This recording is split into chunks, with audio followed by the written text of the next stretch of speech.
अब एक बड़ी विचित्र और बड़ी अद्भुत घटना का वर्णन महाराज श्री अपनी वाणी में करते हैं।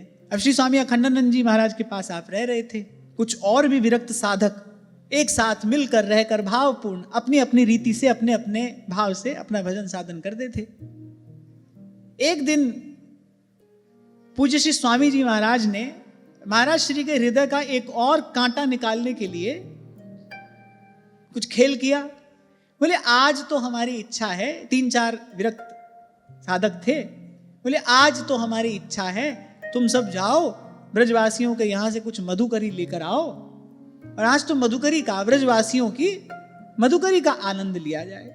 अब पूज्य महाराज श्री को केवल एक इसी बात से डर लगता था। वो स्वयं लिखते हैं, बोले अपना कुल गोत्र, अपनी वो मान मर्यादा, वो जो गांव में जो हमारा सब सम्मान था, मुझे मधुकरी का नाम लेते मुझे वो सब स्मरण आ जाता था। मुझे लगता था कि मैं कुछ भी कर सकता हूं पर किसी के द्वार पर जाकर मैं भिक्षा नहीं मांग सकता, मैं याचना नहीं कर सकता। अब उसके मूल में कारण कोई भी हो, और महाराज श्री क्योंकि बड़े स्पष्टवादी हैं, निर्भीक हैं, जो भी बात कहते हैं वो सीधी सच्ची कहते हैं। तो भाई बोले जब मधुकरी की बात आती थी तो बोले अपना कुल गोत्र, लौकिक मान प्रतिष्ठा, संसारिक धन संपत्ति, बोले परिवार का लाड़ प्यार, अपना पांडित्य, अपनी विद्वत्ता, बोले सब मुझे स्मरण आ जाता था कि भाई सब कर सकते हैं पर हम ये नहीं कर सकते। बोले भूखे रह जाएंगे, नहीं खाएंगे, तो किसी के द्वार पर भिक्षा मांगना बोले ये तो हमारे वश की बात नहीं है।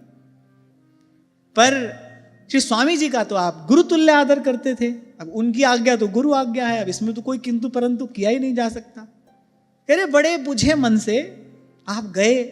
अब मन से तो कदापि इस बात के लिए तैयार नहीं थे, पर बुझे मन से गए। कुछ काल के पश्चात सब लोग लौट कर आए। स्वामी जी ने हंसते हुए कहा, हाँ भाई बताओ किसको क्या क्या मिला है। तो बोले अन्य जो 2 साधक थे, अन्य जो 2 महात्मा थे, उनको तो बड़ी बड़ी सुंदर मधुकरी प्राप्त हुई। कहीं से खीर मिली, कहीं से पुआ मिला, कहीं से पूड़ी मिली। और बोले जब महाराज जी ने हमारी झोली खोली तो उसमें 3.5 रोटी और आलू का साग, उसमें भी बड़ी तीखी मिर्च, ये हमको प्राप्त हुआ। स्वामी जी ने कहा कि क्यों हित जी आप यही लेकर आए हो? तो महाराज जी कह रहे मैंने बड़ा सकुचाते हुए, लजाते हुए, बोले मैं तो एक प्रकार से रोने ही लगा। बोले ऐसे रुआंसे से स्वर में मैंने महाराज श्री से कहा, बोले पहले तो कई द्वारों पर भटका, मुझ नौसिखिए को किसी ने घास नहीं डाली। यानी यहां पर भी अभ्यास की आवश्यकता है, इसके लिए भी अभ्यास चाहिए। बोले पहले तो मुझ नौसिखिए को बोले किसी ने घास नहीं डाली। बोले फिर एक दयालु माता ने आधी रोटी मेरी झोली में डाली। बोले 10-15 घर भटकने के बाद फिर एक दूसरी माता ने 2 रोटियां और ये आलू का साग बोले हमको दिया। और बोले तीसरे किसी के घर जाकर जैसे ही मैंने राधे श्याम की आवाज लगाई, बोले घर के आंगन में एक युवक बैठा था, रोटी खा रहा था। अरे बोले वो तो वहीं पर बड़े तीखे स्वर में मुझ पर गालियां बरसाने लगा। तो महाराज जी मधुकरी में हमको ये कुछ गालियां भी मिली हैं, आपको तो ये साग ही तीखा लग रहा है। हमसे पूछिए गालियां कितनी तीखी थी। वो क्रोध में भरकर हम पर गालियां ही बरसाने लगा। बोले क्या क्या अनुचित उसने नहीं कह दिया, यहां तक कह दिया बोले मुस्टंडे आ जाते हैं जैसे इनके बाप ने यहां कुछ रख दिया हो। और बोले ऐसा कह के उठ के बस लपका मेरी ओर। मुझे तो लगा कि आज तो यहां पर पिटाई होगी, पर अब आपने मधुकरी के लिए भेजा था और मधुकरी का ये नियम है कि द्वार से जो भी मिले वो स्वीकार करना पड़ेगा। मधुकरी में आपकी रुचि नहीं देखी जाएगी, आपने मांगा, अब जो भी मिले आपको स्वीकार करना पड़ेगा। हमने तो संतों को मुख से सुना है, कभी कभी ब्रजवासी मान लो प्याज लहसुन वाली कोई सब्जी दे दें मधुकरी में, भिक्षा में मिल जाए तो भाई वो ही पानी पड़ेगी, मधुकरी है। तो बोले मेरी ओर लपका। बोले मैं थोड़ा सा पीछे हुआ तो वहीं से बोला कड़क कर। बोले ठहर जाता कहाँ है? बोले या लगा भाई आज तो यहाँ पर पिटाई होगी। फिर मैं खड़े खड़े सोचने लगा भाई आज अब जो होता हो सो हो जाए। अब तो भाई जो घटना था सो घट गया, अब जो होता हो सो हो जाए। और बोले जब मेरे निकट आया तो थोड़ा विनम्र हुआ, मेरे हाथ में ये जो तीसरी रोटी आपके सन्मुख रखी है, बोले ये तीसरी रोटी मेरे हाथ में रखते हुए बोला, बोले बाबा आवाज ने बाहरते ही दियो कर, भीतर मत आयो कर, बोले बाहरते ही आवाज दे दियो कर।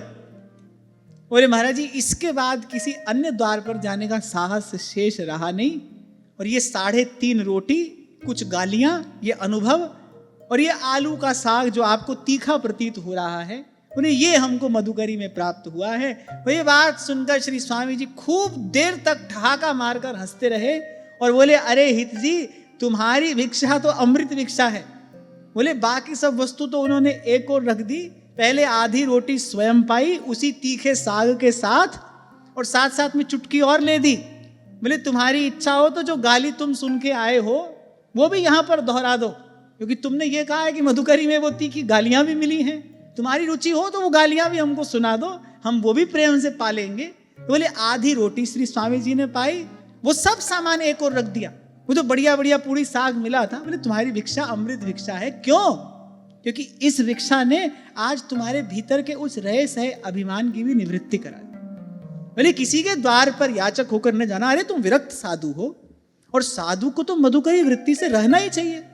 व्यास जी कह रहे भूख लगे जब मांग खाई हो, घनो न सांझ सवेरो। बोले इसी वृत्ति से साधु को रहना चाहिए। तो कहा तुम्हारी भिक्षा अमृत भिक्षा है। एक टुकड़ा अपने मुख में डाला, आधी रोटी उस तीखे साग के साथ स्वयं पाई, और बाकी एक एक ग्रास सबको दिया।